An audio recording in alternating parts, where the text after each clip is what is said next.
అందరికీ నమస్తే. వీడియోను పూర్తిగా చూడండి, లైక్ చేయండి. మరిన్ని వీడియోస్ కోసం ఛానల్ని సబ్స్క్రైబ్ చేసుకోండి. ఈరోజు తెలంగాణ రాష్ట్రంలోని ఆంధ్రజ్యోతి దినపత్రిక ప్రధాన హెడ్లైన్స్ చూసుకుంటే, కేసీఆర్ కుటుంబం తినేది రక్తపు కూడు, ప్రజల రక్త మాంసాలను పీల్చి పిప్పి చేసి సంపాదించారు. 1,00,000 కోట్లు అవినీతి చేసి తిరిగి ఇచ్చింది 1,00,000 మాత్రమే. బాగున్న భవనాలను కూలగొట్టి కడితే సంపద సృష్టించినట్ల. అధికారం కోల్పోయిన బాధతో మాట్లాడుతున్న కేటీఆర్, 2024 డిసెంబర్ 9 లోపు 2,00,000 ఉద్యోగాలు భర్తీ చేస్తాం. ఖజానాలో చిల్లిగవ్వలేదు, కేసీఆర్ అంతా తుడిచి తీసుకెళ్లారు.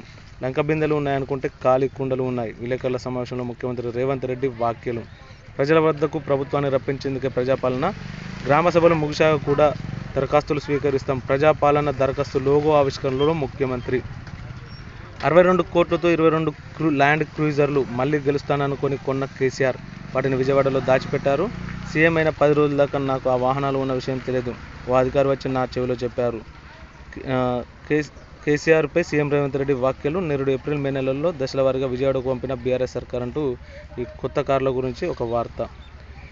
నల్ల నేలపై ఎర్రజెండా. సింగరేణి ఎన్నికల్లో ఏఐటీయూసీ ఘన విజయం, 3,000 పైచిలకు మెజార్టీ. పెద్దపల్లి జిల్లా గోదావరి 18 క్లేన్ కాలనీలో ఏఐటీయూసీ సంబరాలు.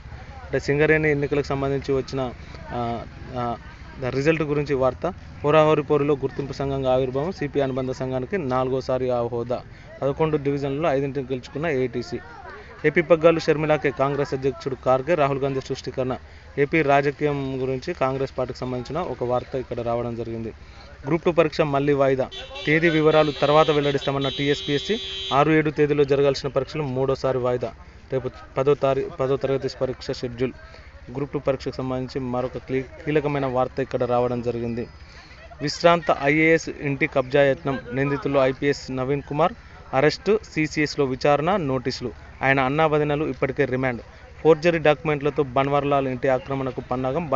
బన్వర్లాల్ భార్య ఫిర్యాదుతో కేసు.